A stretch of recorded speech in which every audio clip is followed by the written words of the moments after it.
Madridistas, Enrique Riquelme, le principal adversaire de Florentino Pérez pour la présidence du Real Madrid, a officiellement déposé sa candidature. Mais ne vous inquiétez pas, on reviendra sur le sujet, étant donné que ce n'est pas la seule actu que je vous ai ramenée. On parlera également des piliers qu'il a proposés pour son potentiel futur projet sportif. On profitera aussi pour aborder un sujet sensible, le duo Vinicius Junior-Kylian Mbappé qui va être imposé par Florentino Pérez au prochain entraîneur du Real Madrid. Et pour terminer, on parlera de deux défenseurs centraux qui intéressent le Real Madrid, un de la Real Sociedad et un autre de Chelsea. Et avant de vous parler de tout ça, pour tous les Madrilènes qui ne me suivent pas encore et qui ne souhaitent rien louper de l'actualité Madrid, ça se passe ici, donc n'hésitez pas à vous abonner. Bientôt les 350 et après on visera les 400 000. Et surtout, n'oubliez pas de partager la vidéo aussi à tous vos proches qui méritent d'être régulièrement informés sur l'actualité Madrid. Allez, on enchaîne. Pour commencer, Enrique Riquelme aurait officiellement posé sa candidature pour la présidence du Real Madrid. Des élections qui pourraient tout chambouler et tout décaler pour le Real Madrid, avec l'arrivée d'un nouvel entraîneur, un nouveau projet sportif, le mercato qu'il faudra commencer à préparer. Absolument tout pourrait être décalé.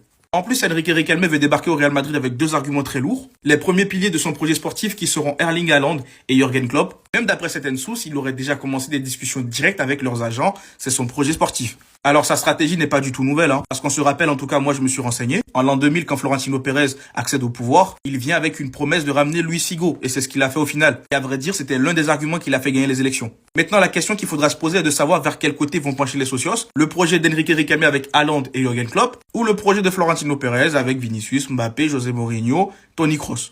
Et d'ailleurs, dites-moi dans les commentaires quel projet vous séduit le plus. Sans oublier que selon Diario AS, le Real Madrid a informé José Mourinho que sa tâche principale est de faire travailler ensemble Vinicius et Kylian Mbappé. Ça, c'est sûrement des mots de Florentino Pérez. Parce qu'on sait que ce dernier tient à faire jouer absolument Vinicius et Kylian Mbappé. Il ne veut ni vendre Kylian Mbappé, ni vendre Vinicius Junior. Et dites-vous que j'arrive même à me demander si c'est pas cette obsession de Florentino Pérez pour ce duo-là qui pourrait causer sa perte. Dans tous les cas, si une élection a lieu, on verra bien le résultat. Et sinon, pour terminer, deux nouveaux défenseurs centraux font leur apparition dans la shortlist du Real Madrid. On aura par exemple John Martin qui évolue, je crois, du côté de la Real Sociedad, qui intéresserait également José Mourinho. Et de l'autre côté, selon Marca, le Real Madrid est intéressé par la signature du défenseur de Chelsea, Levi Colwill. Oui, ça fait beaucoup de noms, mais ça, vous le savez, ça se passe comme ça dans tous les clubs. Dès qu'il y a le mercato, les clubs s'intéressent à pas mal de joueurs. Dans la quasi-totalité des clubs, ça se passe comme ça. Ça s'intéresse à pas mal de joueurs et c'est plus tard que ça discute avec l'administration, les entraîneurs pour voir quel joueur doit rejoindre le projet ou pas. Dans tous les cas, dites-moi ce que vous en pensez dans les commentaires. Et surtout, pour ne rien louper, vous savez ce qu'il vous reste à faire. Abonnez-vous.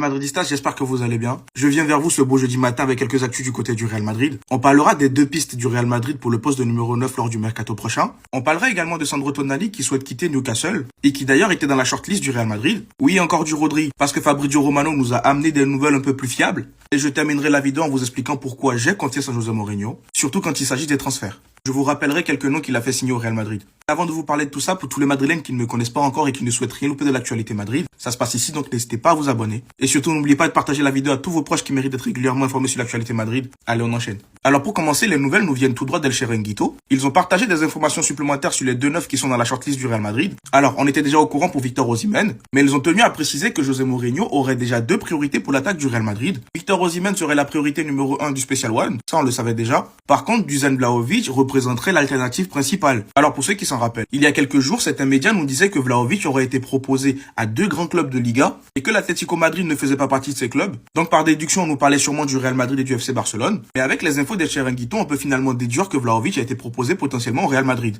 Ça ne m'étonnerait pas que le Real Madrid se penche un peu plus sur Vlahovic que Osimhen. Déjà parce qu'à mes yeux, Vlahovic coûterait moins cher. Faut pas oublier que Galatasaray demande 100 millions d'euros pour Osimhen. Donc n'hésitez pas à me dire dans les commentaires c'est quoi la meilleure option pour vous parmi les deux. Mais sinon, un autre dossier très intéressant. Selon plusieurs médias anglais, Sandro Tonali veut quitter Newcastle depuis plusieurs mois. Manchester United est intéressé par le joueur, d'autant plus qu'il apparaît comme une piste intéressante financièrement. Au final, je me dis, mais pourquoi le Real Madrid ne saute pas sur l'occasion? Quitte à ramener un Rodri dont on parlera juste après, on sait que lui, il veut quitter le club, donc pourquoi ne pas sauter sur l'occasion? Mais perso, j'y crois moyen.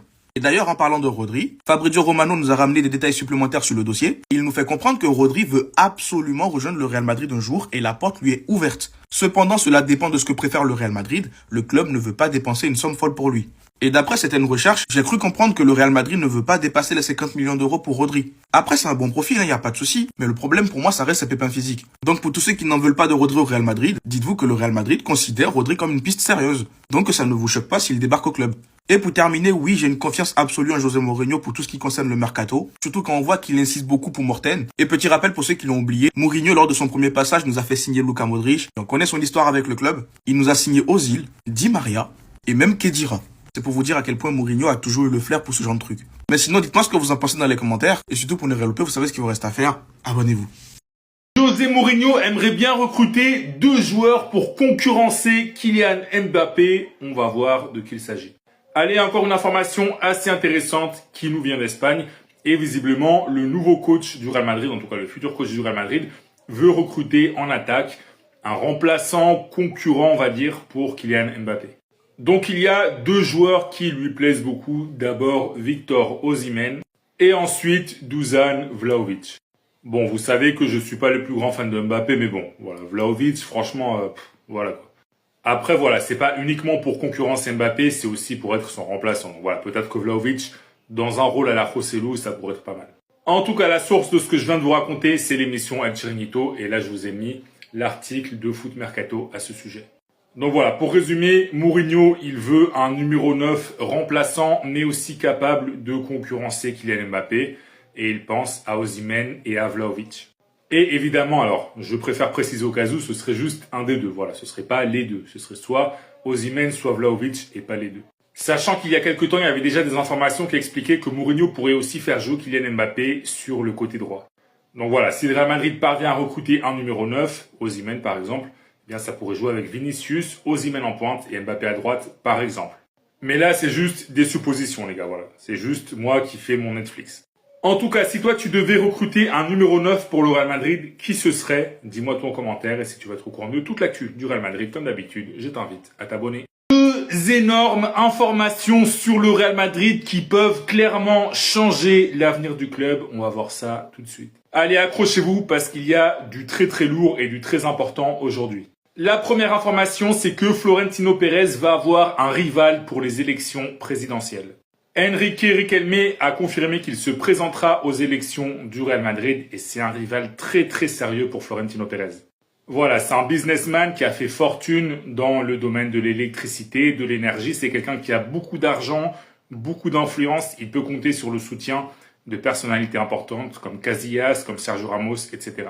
Donc normalement, il va y avoir des élections début juin et ça va être un moment très très important pour l'avenir du club. Donc voilà, je vous mets une source, le journal Marca, mais bon, de toute façon, c'est dans tous les médias, c'est officiel. Et la deuxième information, c'est que la tenue des élections présidentielles du Real, elle va aussi avoir des conséquences pour José Mourinho. Effectivement, vu qu'il va y avoir des élections, Florentino Pérez ne peut pas officialiser la nomination de José Mourinho, donc il va devoir attendre.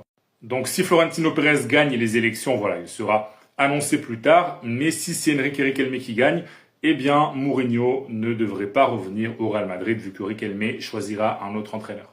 Donc voilà, au moment où je fais cette vidéo, la nomination de José Mourinho, elle dépend de qui va gagner les élections. Voilà, si c'est Pérez qui gagne, comme prévu, Mourinho sera le nouveau coach du Real Madrid.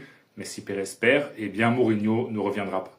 Donc voilà, en tout cas, si tu es fan du Real Madrid, dis-moi en commentaire, est-ce que tu veux que Florentino Pérez continue d'être le président du Real Madrid ou est-ce que tu veux donner sa chance à Enrique Riquelme?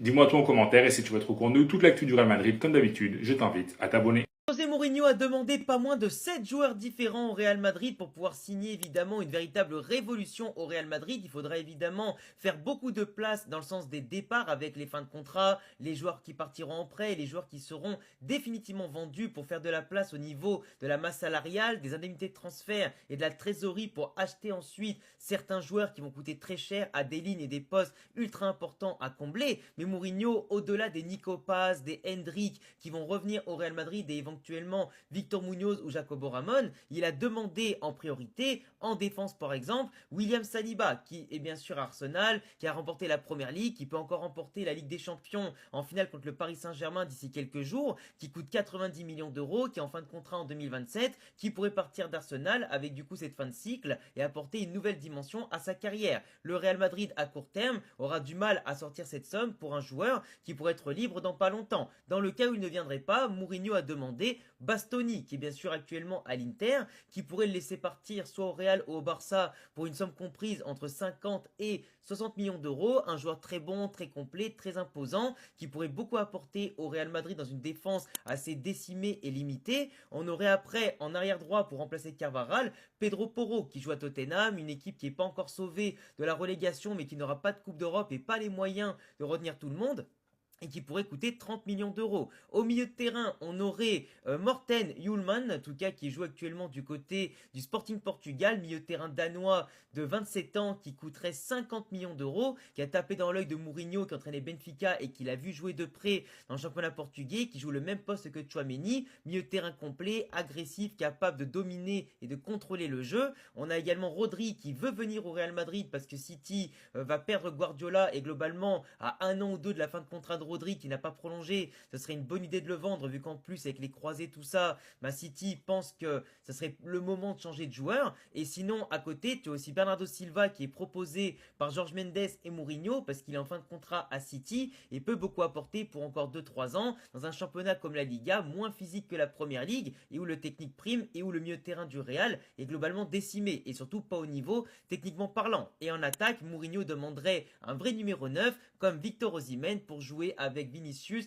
et Mbappé qui eux seraient sur les côtés. Dis-moi ce que t'en penses et n'hésite pas à t'abonner. Alors qu'Haaland pourrait être la raison pour laquelle Pérez ne gagnera pas les élections, Mourinho et Madrid veulent ramener un nouveau Zidane dans le club, et enfin l'ancien n'aurait plus de patience pour des joueurs d'avenir comme Mastantuono. Mais avant tout ça, la finale de Ligue des Champions c'est la semaine prochaine et je suis obligé de vous parler de VisiFoot, une application basée sur des données en temps réel qui avait vu la victoire d'Aston Villa hier, qui vous fournira toutes les analyses dont vous avez besoin avant le match le plus important de la saison, et en plus de ça qui a intégré une partie complètement réservée à la Coupe du Monde qui arrive bientôt. En résumé, vous aurez toutes les informations et tous les scénarios dont vous avez besoin. L'application elle est disponible partout, donc n'hésitez pas à aller faire un tour sur VisiFoot. De l'autre côté, l'opposition de Papi Pérez nous promet Haaland comme la star de l'équipe s'il devient président. Et le meilleur président du monde, il a pas envie de perdre de temps cet été. Il estime maintenant qu'il a besoin uniquement de joueurs qui auront un impact immédiat. Les petits talents comme Mastantuono, lui, il a plus envie d'entendre parler de ce genre de choses. Et pour finir, Mourinho aurait besoin de quelqu'un qui va assurer le lien entre l'équipe et le club. Un peu comme Zidane lors de son premier passage ou encore avec Ancelotti qui l'a suivi. Et je pense que c'est spécialement pour ce rôle-là qu'il veut ramener un ancien joueur de Madrid. Pour l'instant, ce que Mourinho nous propose, j'ai l'impression que ça va ramener de l'unité dans cette équipe. Et de votre côté, n'hésitez pas à me donner vos avis et surtout à aller faire un tour sur VisiFoot. En attendant, c'était votre gars Silas pour un nouveau banger. Chers madridistas, on commence l'actualité de ce mercredi avec le Real Madrid qui aurait déjà versé la somme de 3 millions d'euros, la valeur de la clause pénale sous le contrat de José Mourinho avec le Benfica. Désormais, M. Mourinho peut signer son contrat en toute tranquillité, à moins évidemment de nouvelles élections. Dans ce cas-là, sa signature sera tout simplement retardée de 2 semaines. José Mourinho voudrait le solide défenseur Alejandro Bastoni comme renfort pour la défense du Real Madrid dès cet été. Mourinho pense que Bastoni apporterait un élan de qualité à la défense du Real Madrid. Il est l'option favorite de M. Mourinho. Son prix avoisinerait environ les 70 millions d'euros. Bastoni, pour moi, est une excellente option, mais attention, le Real doit d'abord vendre pour acheter. Le Real prévoit en principe de recruter 5 joueurs de qualité pour le prochain mercato. Valverde et Aurélien Tchouaméni figurent sur la liste des joueurs transférables pour le prochain mercato d'été. Si une bonne offre arrive pour l'un d'eux, ils partiront du Real Madrid. Pour Aurélien Tchouaméni, ça je sais pas. Mais apparemment, d'après ce que j'ai entendu, 3/4 de vestiaire voudraient le départ de Valverde. Évidemment, il faudra voir ce que Mourinho en pense. Le Real Madrid aura un énorme dilemme avec Vini après la Coupe du Monde. Réussir à le prolonger ou le vendre? Une chose est certaine, le Real Madrid ne donnera jamais 30 millions que Vinicius demande. Alors moi, j'ai une simple question à vous poser, les amis. Est-ce que ce joueur vaut vraiment les 30 millions par an? Moi, je trouve que non. L'entourage de Kylian Mbappé pense que l'entourage de Vinicius Junior veut dépeindre Mbappé comme le méchant de l'équipe. C'est triste quand même.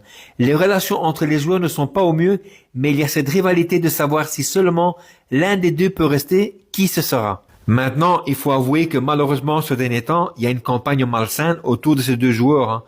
Je vais pas développer ici dans cette vidéo, mais c'est vraiment réel. Et pour clôturer cette vidéo, je sais que je vais parler à contre-courant, mais je trouve que pour le bien de l'équipe, un de ces deux joueurs devrait quitter le Real Madrid dès ce mercato d'été. Sinon, à mon avis, on va connaître de nouveau des problèmes la saison prochaine, même avec José Mourinho. Ciao les amis. Bernardo Silva to Madrid, est-ce que vous êtes pour ou contre? Je sais qu'il y en a beaucoup, vous êtes contre. Pourquoi? Tout simplement par rapport à son âge. Oui, il a 31 ans. Déjà, c'est la demande de José Mourinho. Si José Mourinho, il demande un milieu de terrain comme ça, il sait très bien. Les gars, on a des milieux de terrain. Ils sont tous jeunes. Vous allez me dire, ouais, ils ont déjà tout gagné. Et alors, ils ont tout gagné, mais à côté, il y avait des mecs expérimentés. Donc, il nous faut cette petite touche-là d'expérience de Bernardo Silva au milieu. Avec ce mec-là, déjà son transfert, il va coûter 0. En plus, il demande à peu près un salaire de 20 millions. Les gars, à là-bas, il va partir. Donc, c'est très bien. L'affaire, elle est simple, les amis. Il nous faut un mec expérimenté, quelqu'un qui va donner le tempo, quelqu'un qui va calmer le jeu parce que les milieux de terrain, encore une fois, qu'on a, c'est que des jeunes et ils n'ont pas encore cette touche-là d'expérience. Les gars, ça joue énormément. Quand vous regardez toutes les équipes là, ils ont des milieux de terrain expérimentés, les gars. Quelqu'un qui va donner le tempo. Moi, je suis désolé. Pour moi, Bernardo Silva, c'est une très très bonne affaire. Mais bon, on verra. En tout cas, encore une fois, si Mourinho a demandé, c'est que il sait pourquoi. On connaît enfin la première potentielle recrue du Real Madrid. Avant ça, je tiens déjà à vous informer que Nico Paz, le joueur du Real Madrid qui évolue du côté de Como, a reçu le trophée du meilleur joueur de Como cette saison par les Ultras de Como. Carrément, on peut voir à quel point il est devenu le chouchou des fans. Et d'ailleurs, au moment où je vous parle, son club est actuellement en conflit avec la sélection argentine. Tout simplement parce que Como veut que Nico Paz joue le dernier match de Serie A, alors que l'Argentine, eux, s'y opposent. Ils veulent le reposer pour la Coupe du Monde. Et je rappelle en plus de ça que Nico Paz ressent des douleurs au genou. Il est même dit que l'Argentine a envoyé un médecin à Como pour l'examiner. Et en ce qui concerne son potentiel retour au Real Madrid, selon Fabrizio Romano, Nico Paz attend de savoir quels sont les plans de José Mourinho concernant son rôle et son importance dans l'équipe. Donc là, maintenant, tout dépend des plans de José Mourinho. José Mourinho qui d'ailleurs souhaiterait recruter beaucoup plus de défenseurs. Comme on nous dit ici, le Real Madrid cherche déjà des défenseurs et des arrières droits de réserve. Les médias espagnols nous informent aussi qu'il a choisi un leader pour son nouveau projet au Real Madrid. Et pendant que tout le monde pensait à Vinicius, Kylian Mbappé ou Valverde, et bah c'est tout simplement le nom de Thibaut Courtois qui ressort. Pour moi, c'est un choix parfait. Ça évite de donner encore plus de melon à ces fouteurs de troubles. D'ailleurs, il y a qu'à voir la tête de Jude Bellingham pour comprendre qu'il n'aime pas trop là où il est placé. On termine les amis avec la recrue numéro 1 que réclame José Mourinho. On nous dit qu'il veut absolument recruter le capitaine du Sporting Morten, un joueur danois de 26 ans. Je vous avoue que je le connais pas tant que ça. Et son prix est actuellement à 50 millions d'euros. Pour ceux qui le connaissent, dites-nous en commentaire s'il est bon ou non.